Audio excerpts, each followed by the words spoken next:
Hello friends, मैं मंतोष कुमार आपके अपने YouTube channel A to Z English पर एक बार फिर से स्वागत है। तो आज हम कुछ फ्रेजल वर्ब्स को देखने जा रहे हैं जिसका यूज़ आप स्पोकन इंग्लिश में पर डे करते हैं, डेली करते हैं। इसके बिना आप एक अच्छा इंग्लिश बोल ही नहीं सकते हैं। तो चलिए सेशन को स्टार्ट करने से पहले एक रिक्वेस्ट है आपसे कि अगर मेरे आप यूट्यूब चैनल पे नए हो तो इस चैनल को सब्सक्राइब कर लेना है। सेशन अच्छा लगे तो एक लाइक भी कर देना है। चलिए तो स्टार्ट किया जाए। आज का ये पहला सेशन है आपका फ्रेजल वर्ब का। हमने कहा कि डेली यूजेस फ्रेजल वर्ब्स, कुछ ऐसे फ्रेजल वर्ब्स हैं जिनका यूज़ आप रोज़ करते हो। ठीक है, तो चलिए कौन कौन ऐसे फ्रेजल वर्ब्स हैं जिनका यूज़ हम रोज़ करते हैं। हर एक फ्रेजल वर्ब से जिसका यूज़ आप पर डे करते हो हर एक से मिलेंगे। तो ध्यान से इस चीज़ को समझिएगा और इन्जॉय करना है सेशन को। फर्स्ट है आपका लाफ एट। लाफ एट का मतलब क्या होता है? हंसी उड़ाना, मजाक उड़ाना। जब कोई आदमी किसी का मजाक उड़ाता है, जैसे कोई गरीब आदमी है, बच्चे या कोई भिखारी है, बच्चे उसका मजाक उड़ाते हैं, हंसी उड़ाते हैं, तो वहाँ पे बोलते हैं लाफ एट। चलिए फॉर एग्जाम्पल कैसे समझेंगे। कह रहा है कि we should laugh at a man who is in trouble. वैसे व्यक्ति पर हमें उस व्यक्ति पर हंसना नहीं चाहिए जो मुसीबत में हो। जो मुसीबत में व्यक्ति हो उन पे हंसना नहीं चाहिए। हमने यहाँ पे यूज़ किया है लाफ एट का। लाफ एट का मतलब क्या हुआ? हंसी उड़ाना, मजाक उड़ाना। उसका मजाक नहीं उड़ाना चाहिए क्योंकि दिन सबका खराब होता है और दिन सबका एक दिन ठीक होता है कि नहीं। तो कोई अगर जिसकी परिस्थिति अगर ख़राब चल रही हो तो उसका कभी हमें मजाक नहीं उड़ाना चाहिए, है ना। चलिए हाँ, एक चीज़ ये सबको होता है, सबके साथ ऐसा होता है, हम लोग के साथ होते रहता है ना। कभी दिन अच्छे चल रहे हैं तो कभी बुरे भी आते हैं। चलिए सेकंड से मिलते हैं। Look after. क्या बोला गया? Look after. लुक आफ्टर का मतलब होता है देखभाल करना, सेवा करना। हम अपने बड़ों का, जो हमारे पेरेंट्स होते हैं, माता पिता होते हैं, हम उनकी क्या करते हैं? सेवा करते हैं, देखभाल करते हैं। तो इसको हम सेंटेंस से कैसे समझेंगे? देखिएगा, करा one should look after one's old parents. हमें प्रत्येक को, क्या सबको, अपने वृद्ध माता पिता की सेवा करनी चाहिए। हमारे जितने भी पेरेंट्स हैं, हमारे माता पिता हैं, अगर वो बुजुर्ग हो चुके हैं तो हमें उनकी सेवा करनी चाहिए, देखभाल अच्छे से करना चाहिए, है ना।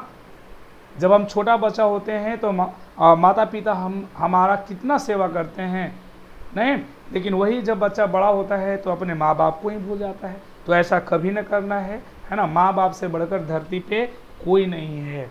ठीक है, चलिए next. Look for. Look for का मतलब क्या होता है? खोजना या ढूंढना। कोई भी चीज़ अगर खो जाता है, या आप जॉब का तलाश कर रहे हो, अगर आपकी कहीं पे आप गए, बाहर गए, अगर आपको बहुत दिक्कत हो रहा है तो हम क्या करते हैं? एक जॉब की तलाश करते हैं कि पहले हम कहीं पे सेटल हो जाएं अच्छे से। ठीक है, तो वहाँ पे बोलते हैं खोजना या ढूंढना, लुक फॉर। कैसे हम यूज़ करेंगे? तो देखिए करा कि my brother is looking for a good job. मेरा भाई क्या कर रहा है? मेरा भाई एक अच्छी नौकरी ढूंढ रहा है। लुक फॉर का मतलब क्या हुआ? ढूंढना, तलाश करना, खोजना। समझ में आ रही ना बातें?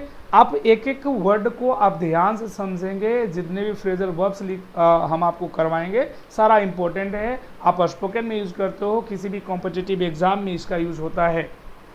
नेक्स्ट से मिलिए, करे look forward to. Look forward to का मतलब क्या होता है? प्रतीक्षा करना या आशा करना। जब हम किसी का इंतज़ार करते हैं, प्रतीक्षा करते हैं, जैसे मान लीजिए कि आपका बर्थडे ही आने वाला है, तो हम लोग अपने बर्थडे का क्या करते हैं? इंतज़ार करते हैं, प्रतीक्षा करते हैं। या कोई आपके अजीज़ हैं, हम लोग उसका भी इंतज़ार करते हैं, है कि नहीं। चलिए तो अब कैसे हम इसको यूज़ करेंगे? तो कह रहा है कि I am looking forward to seeing her again. अब यहाँ पे बात समझिएगा, कह रहा है कि मैं उसे फिर से देखने के लिए आशा कर रहा हूँ, है ना। अगर कोई आपके अजीज़ हैं, कोई आपके नज़दीक वाले होते हैं तो हमें ये मन में आशा रहता है, प्रतीक्षा हम उसका करते हैं, लालसा होती है कि हम फिर से उससे मिलते हैं, नहीं। तो यहाँ पे हम क्या यूज़ करेंगे? Look forward to.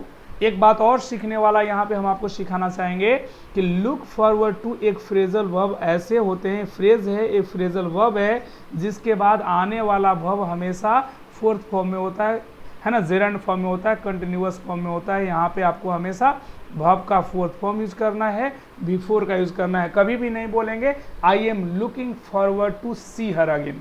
See her जैसे ही बोलिएगा तो गलत माना जाएगा, हम इसका यूज़ यहाँ पे सी का यूज़ नहीं करेंगे। ये चीज़ किसी भी कॉम्पिटिटिव एग्जाम में बहुत पूछा जाता है, समझ में आ रहा? तो यहाँ पे लुक फॉरवर्ड टू के बाद हमेशा वर्ब के साथ आईएनजी का यूज़ करना है। चलिए ये चीज़ भी आपने सीख लिया। नेक्स्ट आपका है लुक इनटू। लुक इनटू का मतलब क्या होता है? जांच करना, जांच पड़ताल करना, निरीक्षण करना। नहीं कोई वैसा चीज़ होता है जैसे कोई पुलिस इन्वेस्टिगेट, इसको इन्वेस्टिगेट करना बोलते हैं। कोई भी चीज़ का जांच पड़ताल करता है, कोई मर्डर हो गया कहीं पे, उस चीज़ का सारा मामला का जांच पड़ताल करता है, उस बात को बोलते हैं लुक इनटू।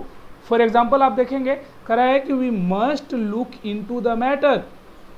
हमें इस मामले की क्या करना चाहिए? हमें इस मामले की जांच करनी चाहिए, हमें मामले का जांच करना चाहिए। लुक इनटू का मतलब क्या हुआ? जांच करना, जांच पड़ताल करना।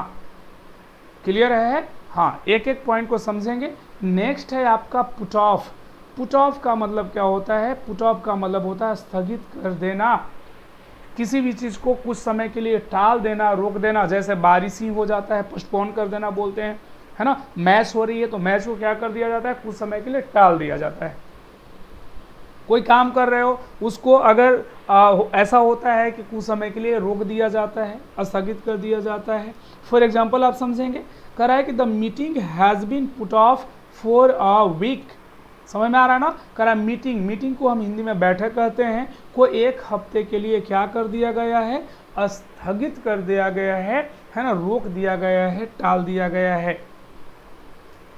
चलिए नेक्स्ट मिलते हैं। आपका है पुट ऑन। पुट ऑन का मतलब क्या होता है? पहनना। जैसे आप सूट पहनते हैं, शूज़ पहनते हैं, शर्ट पहनते हैं, ये कोट पहनते हैं, ये सबको क्या कहते हैं हम लोग? Put on. नहीं, फॉर एग्जाम्पल कैसे? कह रहा है कि he put on his coat and went out. अब यहाँ पे एक बात हम आपको समझाना चाहेंगे, ध्यान से समझिएगा।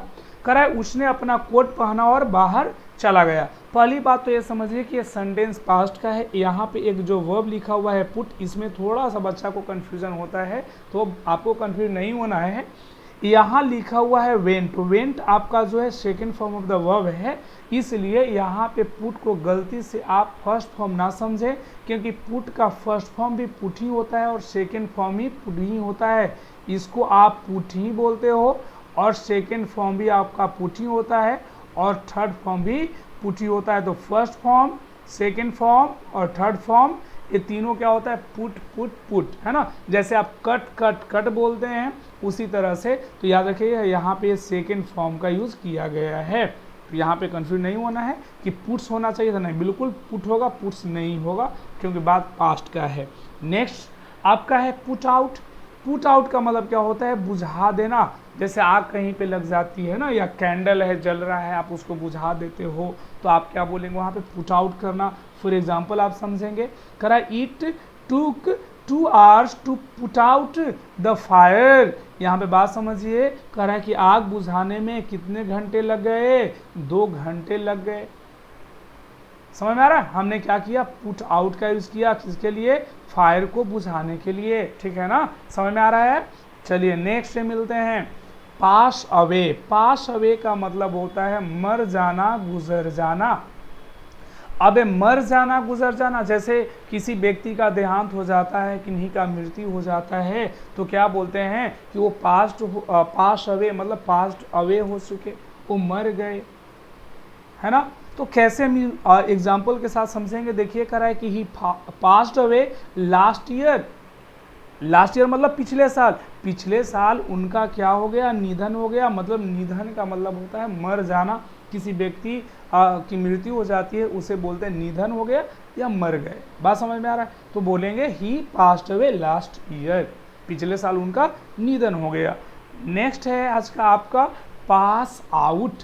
पास आउट का मतलब क्या होता है मेरे दोस्त?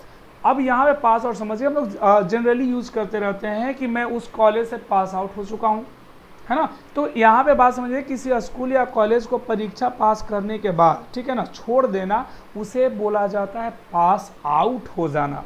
नहीं, अगर कोई कॉलेज में आप पढ़ते हैं, वहाँ से आपकी मतलब आप एग्ज़ाम दिए और वहाँ से निकल गए, तो उसे बोलेंगे कि हम उस कॉलेज से पास आउट हो चुके हैं। फॉर एग्जाम्पल कह रहा है Rakhi does not go to college now as she has passed out.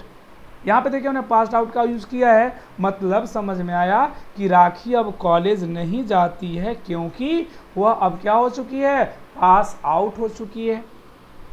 समझ में आ रहा है।